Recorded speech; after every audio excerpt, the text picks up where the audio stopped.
بسم الله الرحمن الرحيم. يسألونك عن الأنفال قل الأنفال لله والرسول فاتقوا الله وأصلحوا ذات بينكم وأطيعوا الله ورسوله إن كنتم مؤمنين. إنما المؤمنون الذين إذا ذكر الله وجلت قلوبهم وإذا تليت عليهم آياته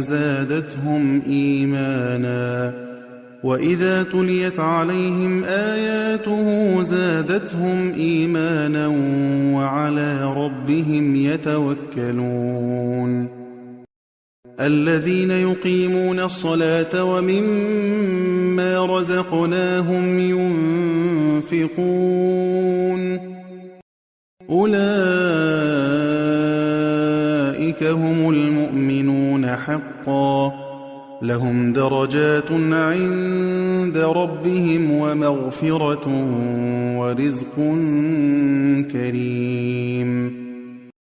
كما أخرجك ربك من بيتك بالحق وإن فريقا من المؤمنين لكارهون.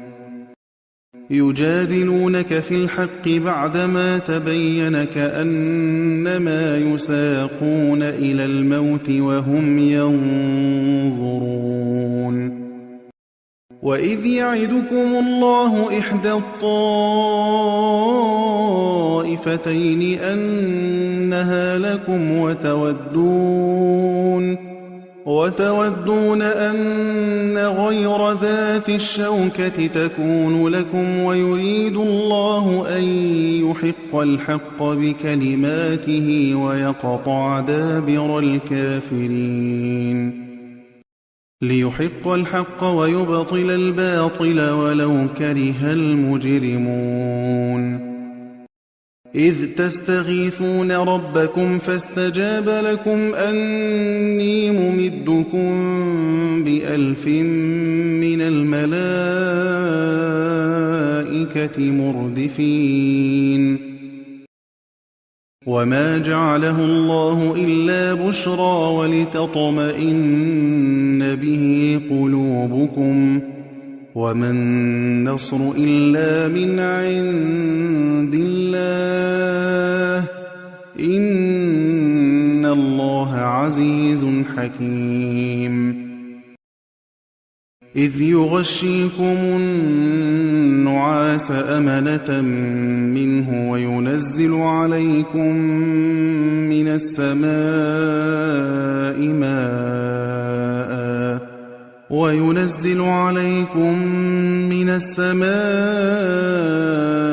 ماء ليطهركم به ويذهب عنكم رجز الشيطان وليربط على قلوبكم ويثبت به الأقدام. إذ يوحي ربك إلى الملائكة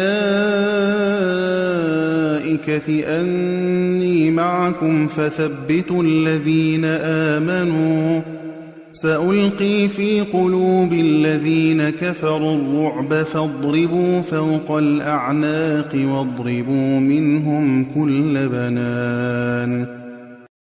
ذلك بأنهم شاقوا الله ورسوله ومن يشاقق الله ورسوله فإن الله شديد العقاب. ذلكم فذوقوه وأن للكافرين عذاب النار. يا أيها الذين آمنوا إذا لقيتم الذين كفروا زحفا فلا تولوهم الأدبار. ومن يولهم يومئذ دبره إلا متحرفا لقتال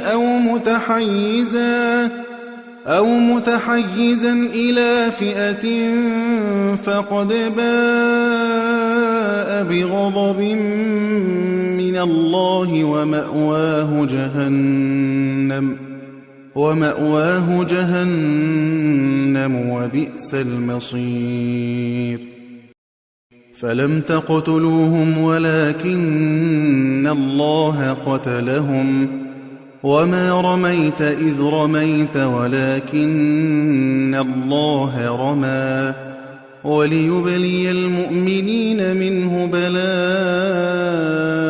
حسنا إن الله سميع عليم ذلكم وأن الله موهن كيد الكافرين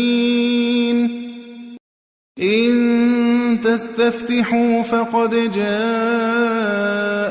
الفتح وإن تنتهوا فهو خير لكم وإن تعودوا نعد ولن تغني عنكم فئتكم شيئا ولو كثرت وأن الله مع المؤمنين يا أيها الذين آمنوا أطيعوا الله ورسوله ولا تولوا عنه وأنتم تسمعون